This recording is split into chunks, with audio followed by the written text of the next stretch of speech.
Hello guys! Ayan, bagong recipe tayo ngayon.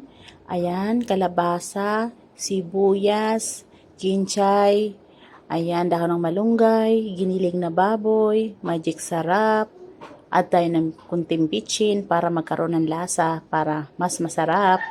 Ayan, maglagay tayo ng bitchin pa para mas masarap. Ayan, pagkatapos naglagay natin ng bitchin, inex natin yung paminta. Tapos, hahaluin natin ng mabuti guys. Pagkatapos natin mahalo, ayan, lalagyan natin ng itlog. 4 na itlog guys ang nilagay ko dyan. Ayan, nilagyan ko na siya. Pagkatapos natin malagyan ng itlog, so hahaluin natin ng mabuti para ma-mix ang itlog na mabuti pati yung gulay. Mamimix niya. Pagkatapos, balutin na natin ng lumpia wrapper. Ayan. Pagkatapos mabalot, pwede na natin siya iprito. Okay na to guys. Naprito ko na. Ayan. Sobrang sarap guys. Good healthy talaga siya. Pag na-try nyo to, super sarap. Ayan.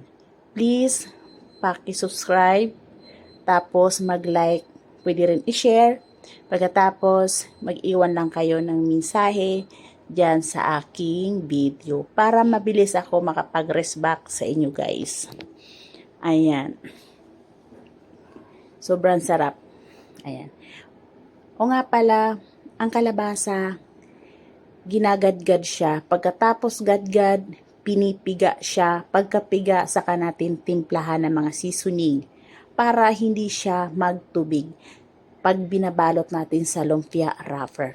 Kahit nga napiga na natin magkakaroon pa rin siya ng kunting katas. Kailangan itapon natin yung kunting katas or pwede naman po gamitin natin sa pandikit sa lumpia wrapper.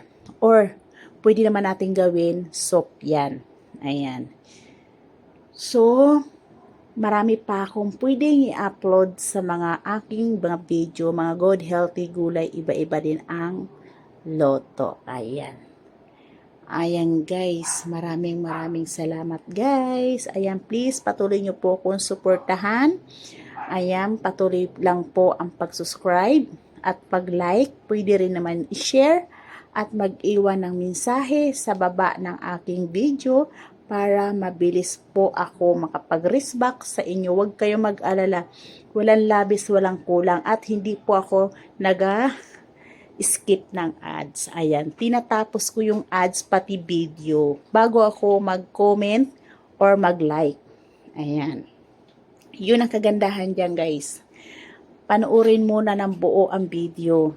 Pagkatapos mag-like at mag-comment. Ayan. Ayan ang pinakamainam na ginagawa pag nanonood kayo ng content.